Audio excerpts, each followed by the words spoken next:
মুখান্তরে এক জিয়া মুখান্তরে শহীদ জিয়া চেয়ারম্যান জিয়া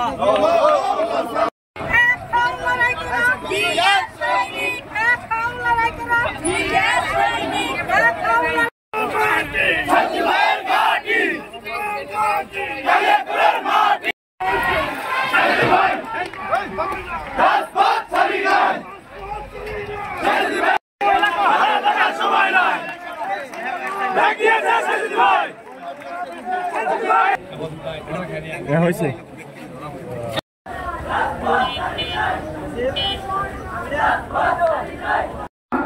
আজকে আমরা আনুষ্ঠানিকভাবে এই ৩১ দফা কর্মসূচির ঘোষণা করছি।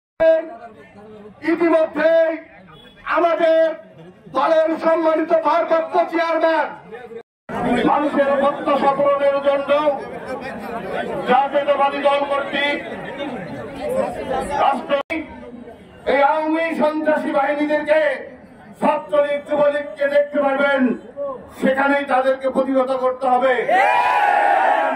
তারা বিগত 16 বছরে দেশের মানুষের জন্য কোন রকমের কল্যাণ কাজ করে নাই। তারা কোন সময় এদেশে যতবার রাষ্ট্র ক্ষমতায় এসেছে এদেশের সম্পদ লুট করেছে, গুম করেছে, খুন করেছে, ধর্ষণ করেছে। এটা তাদের অতীত ইতিহাস, সেই ইতিহাস আমাদের ভুলে গেলে হবে না। কাজেই কোন অবস্থাতেই এই দল যে দলের নেতা কর্মীরা তাদের শেষে ভোট দেওয়ার অপরাধে আমাদের মা বোনদেরকে ধর্ষণ করেছে, সেই দলের এই স্বাধীন বাংলাদেশে তাদের কোন রাজনৈতিক অধিকার আছে বলে আমি মনে করি না। বান্ডেল থাকলে প্রতি সেনমানিতে টাকা বাঁচবে। বিকাশ সেনমানি বান্ডেল কিনে জিতুন প্রতি লেনদেনে।